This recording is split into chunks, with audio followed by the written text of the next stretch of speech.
Good morning, good evening, good afternoon, and welcome to another scene for the Living World of Darkness, range across New York.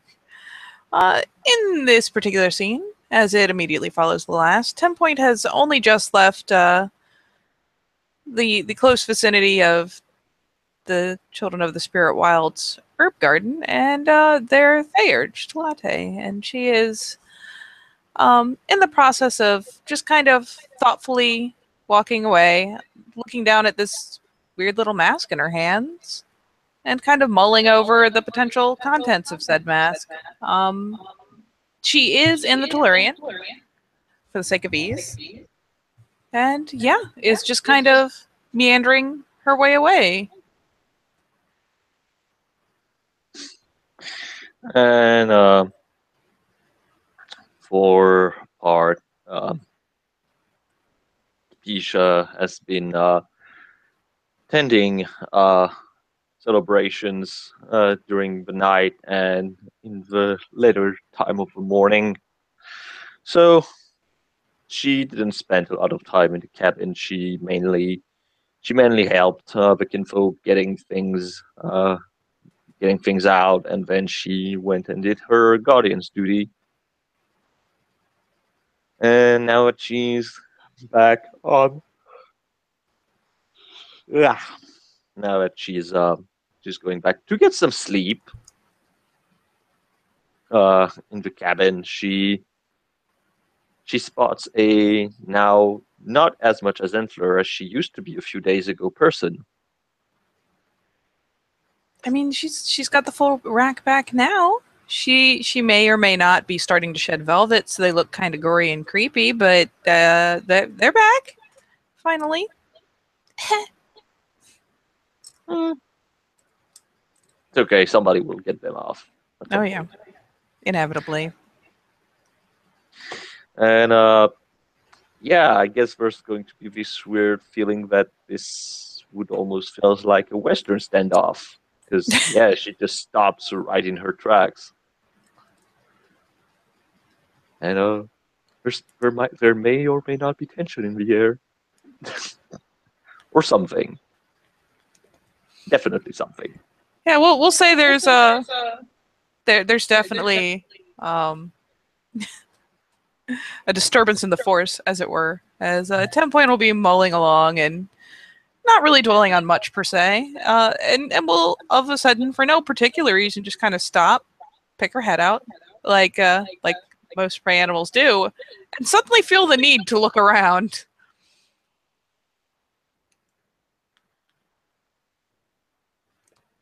And yeah, she'll kind of scan this way, scan that way, and oh, look, it's Tapeesa.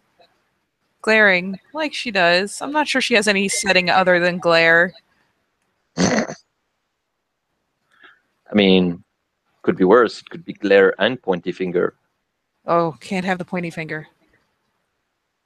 Yeah, and she may not mean to, but especially considering how their last encounter went, not that she had much sense in her head at the time, she'll kind of see that glare from across the way and kind of thoughtlessly kind of pick a hand up and set it like right on the back of her hip area, like, oh, I'm just gonna... should I roll over? Are we close enough that I have to roll over? Should I just keep walking? Like, this is the thought line. There's the gauge of the respect distance and how much she has to just flop, or if she can just be like, oh, well, that was awkward, and then I kept walking. Tapeesa is going to continue to glare as the cogs in her mind are, well, they are turning 1,000 miles an hour. And she makes a decision as she takes one step ahead, then another, and yeah, just keeps walking with with the stare. Does she just keep going the direction she was originally going, or is she coming towards 10 Point? I mean, you're in my way. Oh. So yeah, she's walking straight up at 10 Point. 10 Point will, for one, seeing as she's already pointed that direction, take a step or two back just in case she's in the way. And we'll go ahead and, seeing as she continues coming that way, go ahead and roll herself down onto her back like she do. And yeah, she's going to walk until she is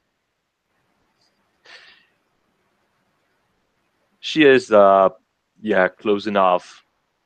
And she is going to let me think. Yeah, no, she would completely do that. She squats down and tell her, on your belly. And does what on her belly? No, she say, on your belly. Oh. She blinks and goes ahead and just rolls over. And what she's gonna do is that she's gonna put a hand on her back, and she's going to up her shirt to look at where her kidneys are supposed to be. Oh yeah, she flicks up the shirt, and yeah, to one side of her spine, right on the right over one of the kidneys, is a patch of skin that is blatantly discolored. It's kind of like if you've ever seen a really deep, like you can bruise bone, for example, and whatnot. It's kind of that dark discoloration that has not faded at all.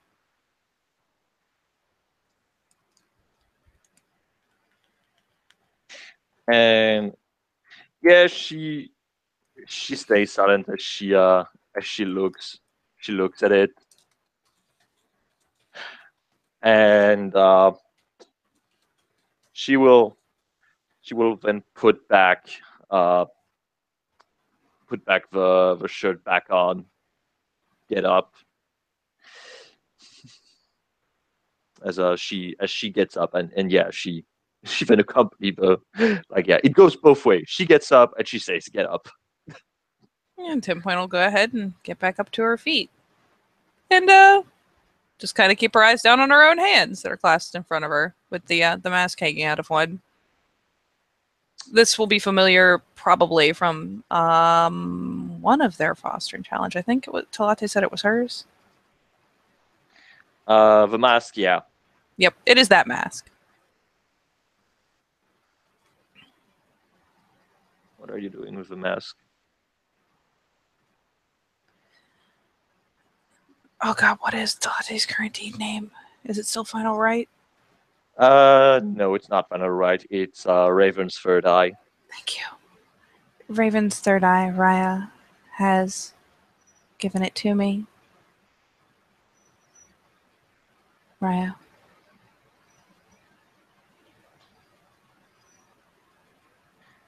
And she raised an eyebrow, gave it to you. Yes, Raya. As in, pretty much the impression that you got is not like it. I'm not saying you're lying, but the fact that my sister gave anything to anybody outside of the pack is strangely weird sounding. Yeah, it's yes, Raya. I have offered aid on several subjects, and I suppose that she found it was suiting to give me the mask in light of what resides inside it.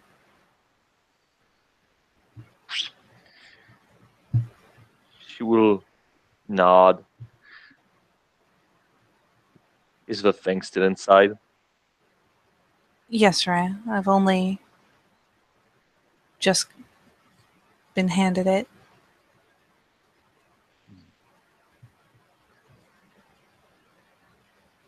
He was one ugly motherfucker. What'd she say? She said he was one ugly motherfucker. If he was tainted as I am led to believe, then I imagine he was. I wasn't given much detail, Ryan. Haven't had a chance to take a look for myself.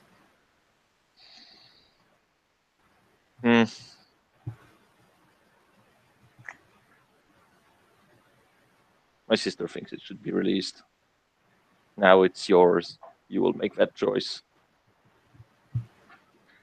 I will probably make the same decision, Raya.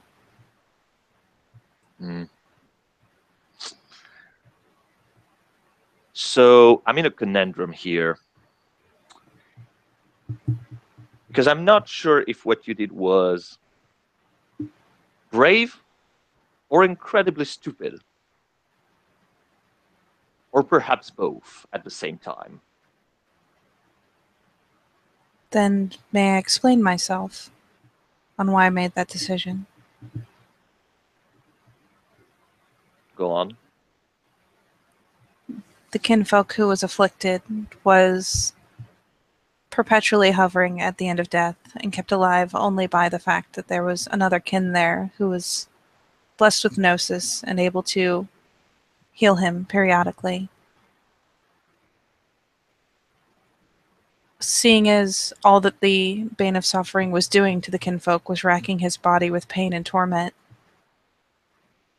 and I hadn't the right necessary to force it out of him, it seemed to me that the only way to preserve the kinfolk's life for sure and allow that he be healed completely was to offer the Bane a more tempting target.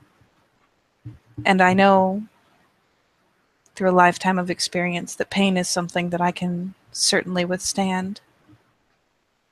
If not happily, then at least I can survive it. I perhaps should have put more thought into the other ways in which one can be made to suffer, but in the end the kinfolk was still preserved, and the Bane was still dealt with. I stand by my decision, Raya.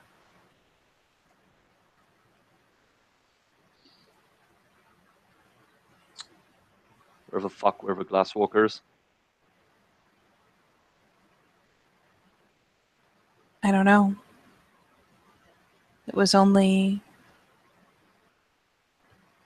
well... Roxer Socks Raya was there when he was recovered. He was with us. And helped us get him to the safe house. But we hadn't had a chance to look into the Talon. And it was only Maria and I who were present and were able to puzzle out what was in the knife and how it should be dealt with. And at the time, neither of us had the right, as it is one better suited to the philodoxes of the nation.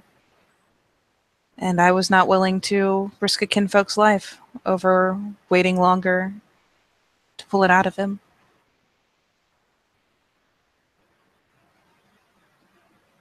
I knew it wouldn't kill me on its own, Raya.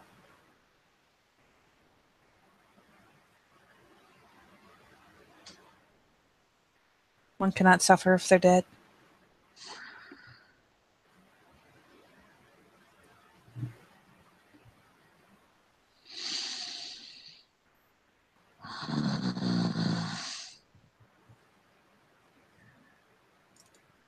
As yeah, Tapeesa is extremely conflicted because she doesn't know who to direct her anger at.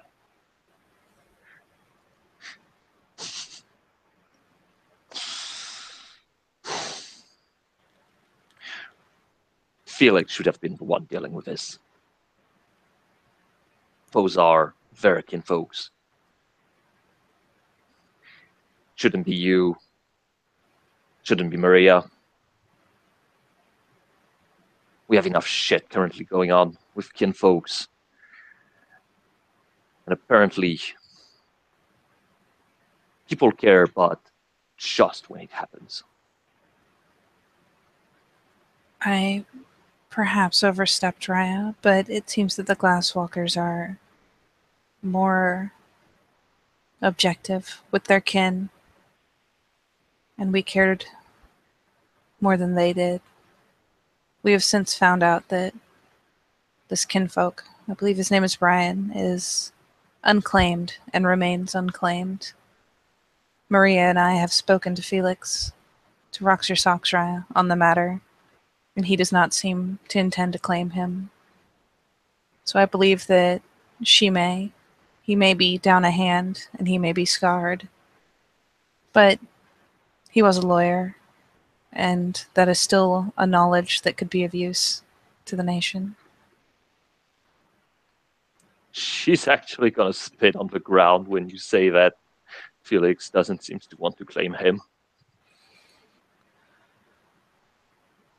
It's always the same fucking thing. I cannot claim to understand. We've always cherished our kin, as do your people.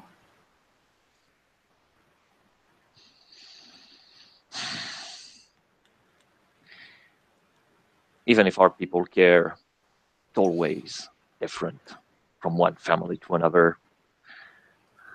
But the fact remains, some people will say that even if you're a menace, your life would have been more valuable than one of the simpleton folk, one not claimed, one who, well, may not have bred any Garu in his lifespan. For what The it is harsh worth. reality, ultimately, we care for kinfolk.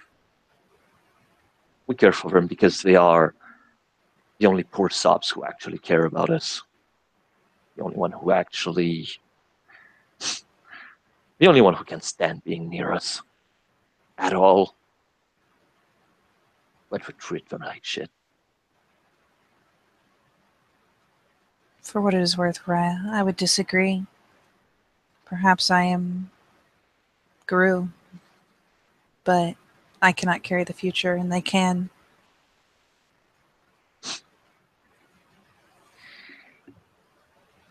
Things are very different from a kinfolk's perspective. 10 points. For a kinfolk who walks among Garu, some of them will respect you, yes. Some of them will care about you genuinely. But, the Glasswalker, for all their harshness, their pragmatism towards kinfolk, at least they aren't lying for all their failings. Because I can guarantee you, as a kinfolk, when Garu looked at me, oh yes, they saw me and they respected me good enough because we are of the first people and we are all we have left. But I've seen that look in Garu's eyes when they look at kinfolk, especially with pure breeds.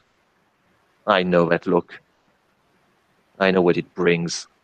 I know what they want. They want to breed true. Well, we all want.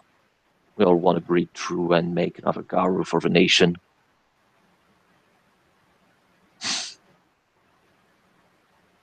And sometimes, yeah, that means leaving kinfolk on the side because, well, their family hasn't bred true or their pure breed is dying. It always fucking happen.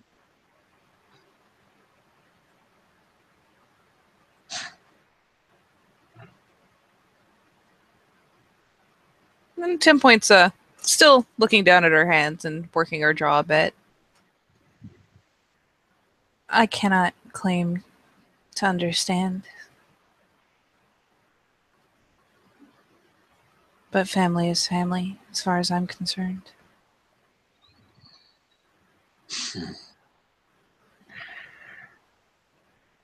Yeah. We find family whenever we can, and I guess I've known Metis long enough to know what family can mean to some who cannot breed true and never will.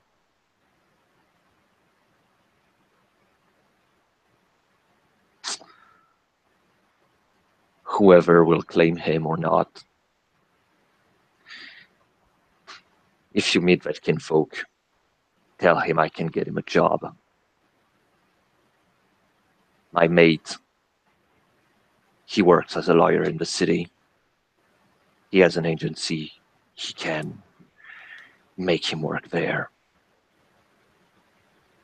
should it be needed. I'm sure he'll be thankful, Raya. He seemed very distressed. He would no longer be of use to the people.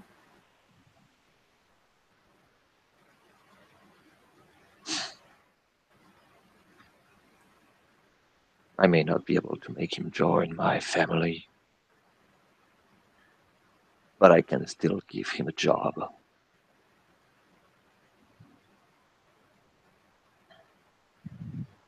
I'm sure he'll be grateful, Raya.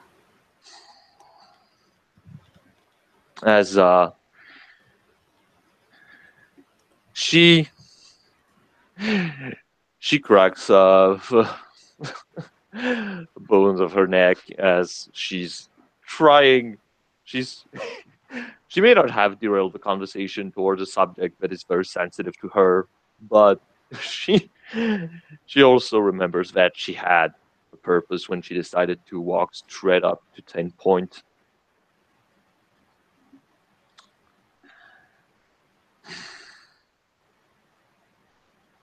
I had thought of going to the Truth Catcher. I'm responsible for my actions and my pack's action, and I have swore that no words of our tension would go up to him anymore. William managed to convince me to give it time. Now that you're here, she makes a pause. I'm not gonna lie. I'm not a fan of the Fianna tribe. And that's my opinion. That's my tribe opinion. That's due to my experiences with your tribe. Your pack has caused many tension among mine. And frankly, I don't think that we will establish anything close to friendship. However, I can recognize that my actions during that day, no matter how it looked to Aiden, no matter how it looked to others, I had no intention of ending your life. I know nothing of spirit possession. I'm a Galliard. I'm not one to talk with spirits. I'm not one to understand them.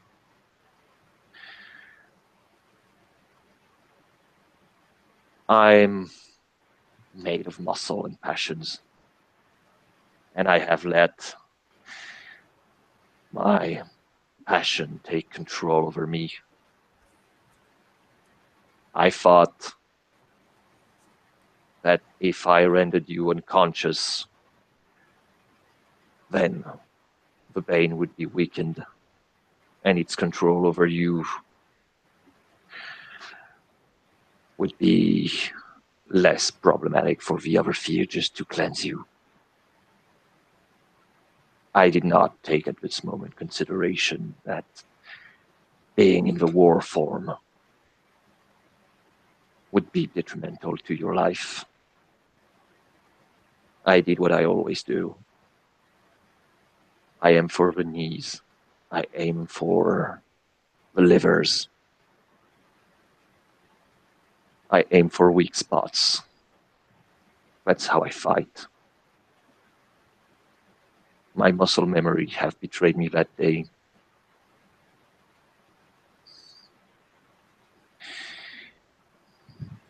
Maybe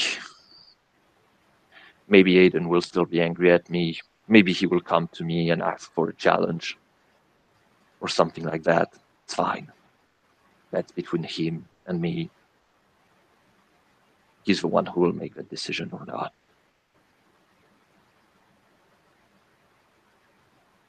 But as for you, and she stops.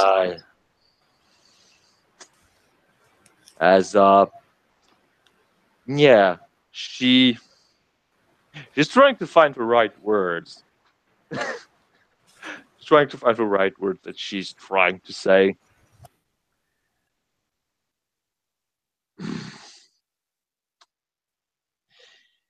I cannot take back the actions that I took. So I'm sorry.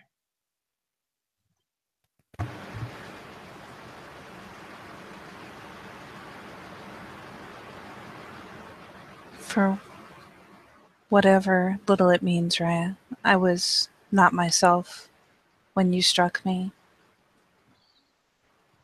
And I do not hold you to blame for doing what you thought would see to the end of a bane. Your packmate came to speak to me and to my Raya once the battle was over. And even then, all that my Raya asked was why. Neither of us thought it necessary that you go to the Truth Catcher for doing what you thought was right. But I think perhaps that if you are to speak to him,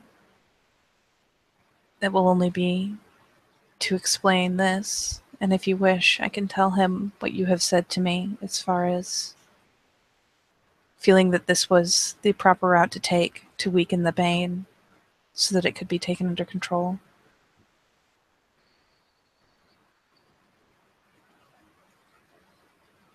But I have survived, and you're right, there has been too much already between our packs.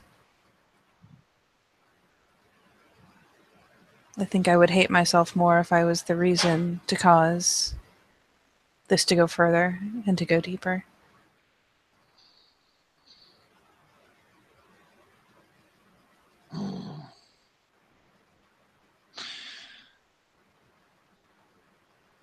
Aiden is a big boy. He's a guardian. I'm a guardian. If he wants to have a conversation with me, he knows where to find me. It's not up to you to explain it. If he wants an explanation from my mouth, he will come and find it. And I will give him the very same one that I gave you. Of course, Raya.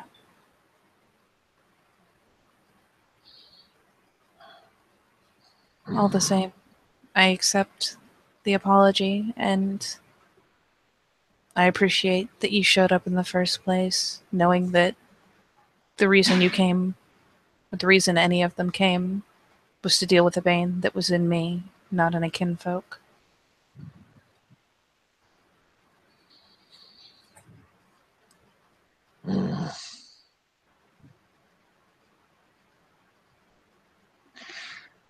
And she will nod. Then, unless someone comes to talk to me about it, I will not talk about this topic any further. Sorry, what was that, Damien? What was that last bit? Yeah, no. She said. Then, as far as I'm concerned, this matter is closed, and I will not talk about it anymore to anybody. And yeah, pretty much she said, and I expect you to do the same thing. Yes, Raya.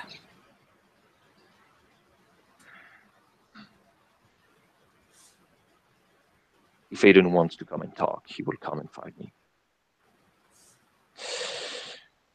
And with that, she will she will pass. She will pass 10 point. And before going any further, she will just turn her head. Since you have the mask, I expect that you will be working with my sister regarding finding a way to protect our kinfolks. I will be waiting on you Fearger's results. And as I said to my sister, if the chiminage needs to be patent, then you just need to tell us Galliard, and we'll make sure we'll scream loud enough in people's ears so that they go deaf until they actually do it.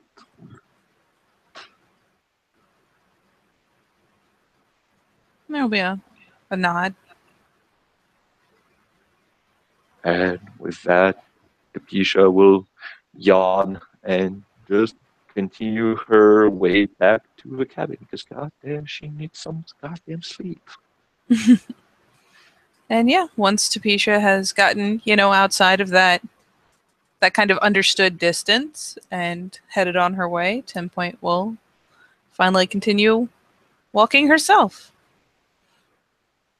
So with that, I think it is safe to say thank you, players, for playing and watchers for watching, and we'll see you next time on The Living World of Darkness, Rage Across New York.